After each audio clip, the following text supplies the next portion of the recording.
परिस्थिति पनि कस्तो कस्तो आउँछ।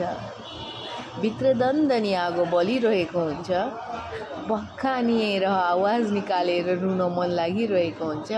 तर भिडमा मान्छेहरूलाई हाँसेर देखाउनुपर्छ, झुट्टो हाँसो, आफ्नो दाँत अगाडि निकालिरहनुपर्छ ताकि कसैले नथा पाओस् यो धेरै पीडामा रहेछ, यो धेरै दुःखमा रहेछ भनेर जस्तो लाग्छ मलाई। किनकि आफ्नो दुःख चाहिँ अरूलाई कहिले नदेखाउनु, यो चाहिँ सिद्धान्त हो। यहाँ दुःखमा साथ दिने मान्छे चाहिँ कहिले कोही तपाईँ भेट्नु नै हुन्न।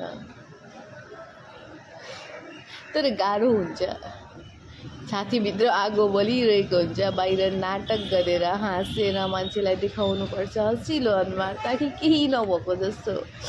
यो गर्नु पनि धेरै गाह्रो छ, कहाँ सजिलो छ र, ताकि कसैले नथा पाओस् भनेर।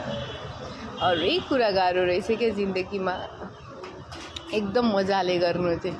जस्तो कि मेरो अनुहार हेर्नुहुँदैछ, म यसरी हाँसेर बस्दा कसले भन्छ मेरो छातीमा आगो बल्दैछ भनेर, मलाई धेरै पीडा हुँदैछ भनेर, म भित्रभित्र रुँदैछु भनेर, होइन भन्नुहोस् त।